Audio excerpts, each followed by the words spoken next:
ఆయన మండమ చంపుతా ధనకొండ కొట్టమని పంపిస్తుంది చెప్పని ఈ సిరగ మాట్లాడుతున్నాడు సుజుకున్న దోసాని కొనక నువ్వు నోరు జంతువు కత్తి బట్టి నువ్వు ఖయ చేయవు ఏలు బట్టి ఏకేరు కుమారా నీ పానబతి కొడుకొద్దని చెప్పని చెప్పి చెప్పగాను భద్రా మాస్టర్గా కళ్ళారా చూశాను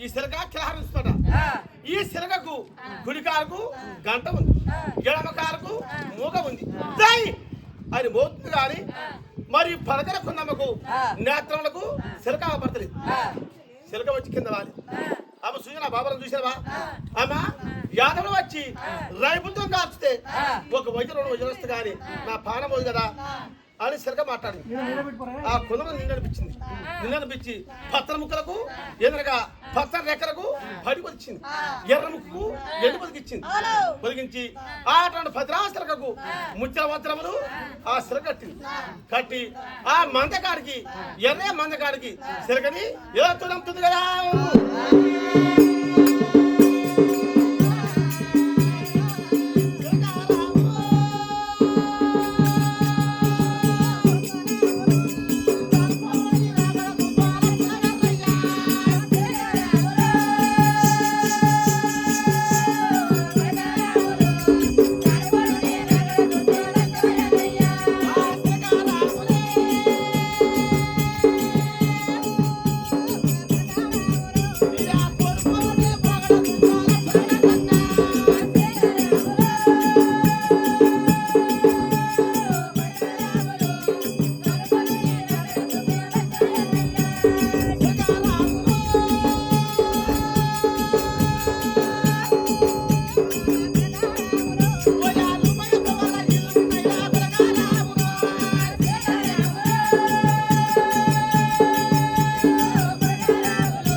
పంపించాడు మందక ఎర్ర మందకాడికి మరి భద్రాంశక ఎర్ర మందకాడికి వచ్చాడ వస్తే ఉంది మరి ఆవులు మేసి పండుకొని నడి మంత్రం ఉంది ఒక పత్తారు చెట్టు పత్తారు చెట్టు పైన సిరక ఆలింది సిరక వాలి ఈ పండి ఆవులు మొత్తం సిరక ఎలా మేస్తుంది కదా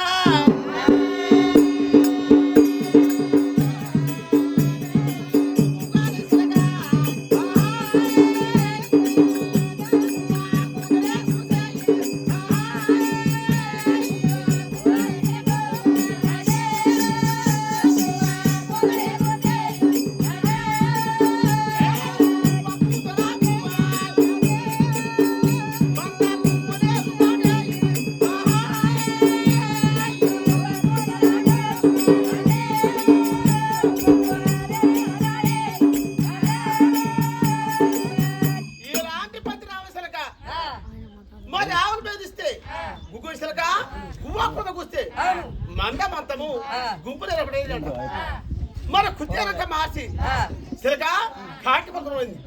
కాకి పిల్ల మంద కలరు తప్పింది. కలరు తప్పి ఈ భద్రా చిలక ఆ కిరానికి పైన చిలక మాత్రము మరి ముత్యవస్త్రములు కింద రాలుతుందట. రాలపరకల్లా ఎర్ర మంద మొత్తం కవచ మంద ఇలా వరిపోతే కవచ మంద కదా.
ముత్యవస్త్రములు రాలుతున్నారు కదా ఎర్ర మంద కూలిపోతుంది.